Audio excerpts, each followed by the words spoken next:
So number 1 says state the domain. Let's get out of here. What's the domain? Okay. The lowest x value is -3. X values, yes. -3. What's the second lowest x value? -1. The next lowest? 2. 2. That's it. And 2, and I'm not going to write that twice, so just put 2. Range equals, you don't have to do the fancy braces, that's what the book uses though. Okay, range is the y values. What's the lowest y value? -4. The second lowest y value. So yeah, remember y's go up and down, so the lowest it goes down is -4, the highest goes up is 3. Is it a function? Do you guys remember how to tell by looking at the graph? Vertical line. Vertical line test. Does No, it fail not the a vertical function. line test? Yes. It fails, so no, it is not a function. So if you go on x equals 2, that vertical line through 2 on the x-axis, it's twice, so that's a fail for the vertical line test. Number 3, this is much easier. What is the domain? 2, 3, and 1. 2, 3, 1. The x values. And the range is 5, -1. 5 and -1. You don't have to put 5 twice. Is it a function? Yes. Yes. So on 3 you can tell if it's not a function if an x value repeats itself. So 2, 3, 1, those are all unique x values. So yes, number 3 is a function. Number 5. So number 5, this is the one I did wrong because I was rounding up instead of down. So we need to make sure we round down today. Do you guys remember number 5? I think they called it the greatest integer function, but you need to round down to the next integer. Yeah, so they didn't give us a limit on the domain. This is a hard one. Okay.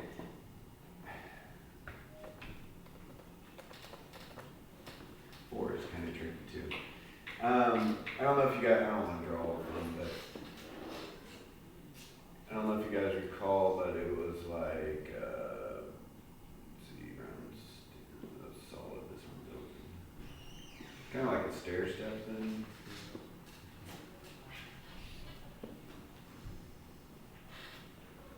Like 0.1, 0.2, 0.3, all round down to 0.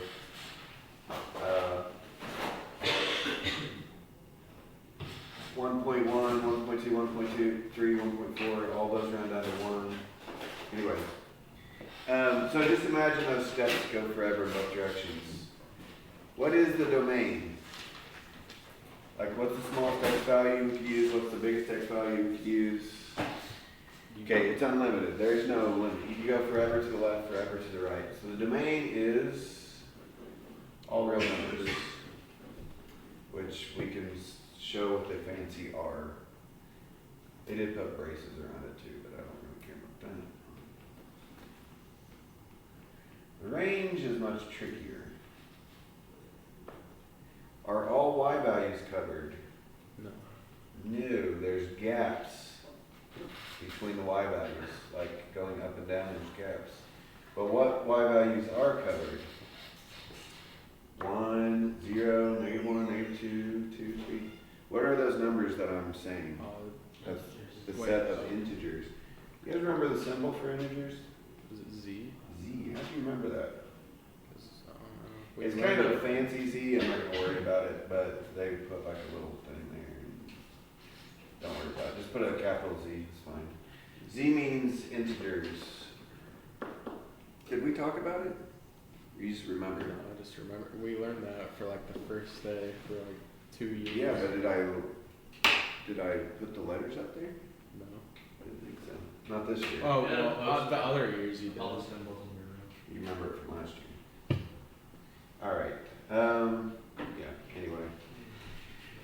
4 is kind of tricky. Do you guys remember what shape absolute value of x makes for 4? A V? Yeah.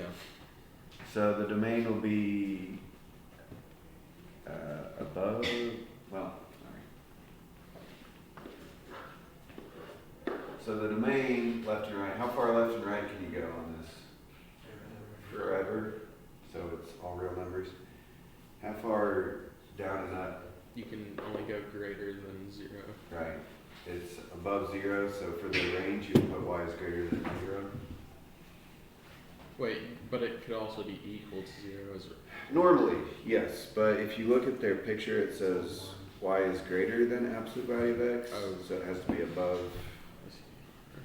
the 0. It has to be everything above that. So it's You're wrong, Nick. Number 5 oh yeah, I forgot that. 5, does it pass the vertical line test? Yes. Yeah, it definitely does. Okay, so yes. Wait. Yeah.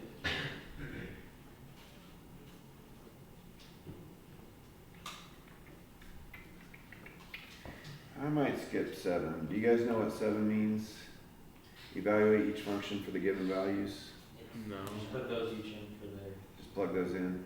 So like it says -4. It says express it in function notation, which means like g of -4 equals, and then just, so like -4 times -3/2 would be +6 plus 3 is 9. If you plug in -4, you should get 9. I guess I'll go ahead and do it. If you plug in 0, you guys can tell me that one. What if we plug in 0? Oh, 0. Zeros. Nope. Well, one sec. 3. 3. Yeah. You get basically 0 plus 3, so it's 3. If we plug in 3, 3 times 3/2 is 9/2. -9/2 is like -4.5 plus 3. What's -4.5 plus 3? -1.5. Or they probably put -3 over 2, but whatever. It's all good. They like the impropers. Okay. Number 9. Find the slope and the x and y intercepts of each graph's equations. Each equation's graph. Okay, number 9, it's written in what form? Function. It's function notation, but function notation is basically slope-intercept form, right? So that kind of tells the slope in the problem. On number 10, what form is that written in? Standards. You guys remember how to find the slope in standard form? You subtract 4x and then you divide by -3. Okay, you can do that. Like 4 minus 3 or whatever. It's -a over b Yeah. is the fast forward version of that. But yeah, what Nick said would work. If you solve for y and make it look more like number 9, that would give you the slope. Anyway, on number 9, what is the slope? 7. So I'm just going to put number 9. For some reason, M stands for the slope. I don't know why. Just roll with it. And then how do I find the x-intercept?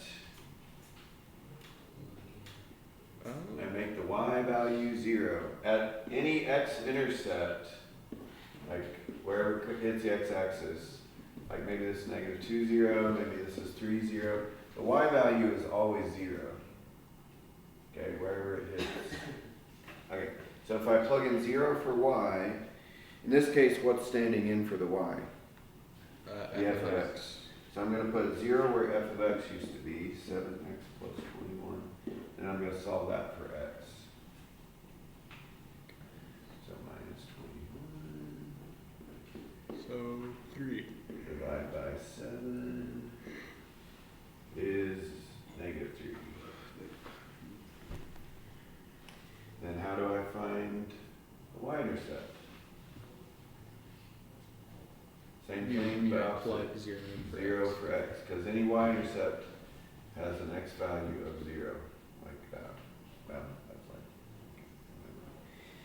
So if I put in 0 for x, 7 times 0 plus 21 is 21.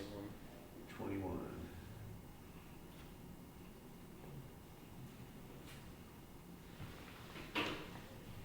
So I'm not going to do all of 10, but what would the slope on 10 be? Negative a over b would be what? Oh, negative 4 over. Negative 4 over negative 3. So that would be positive 4/3. Yeah. With the brackets, it's always round down, right? Like with the. Yeah, the brackets on number 5 is round down. Yeah, 8 is round down. So you round down first, and then you do times 2. Yeah.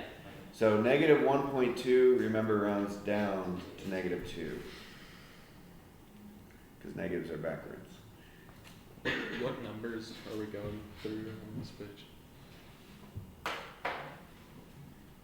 Well, we're eventually going to get to, what was it? What did I have up there? 38? Yeah. But by Monday, how much do you want us to do? We'll just do 10 today since so many people are gone. Just try 1 through 10. Oh, okay.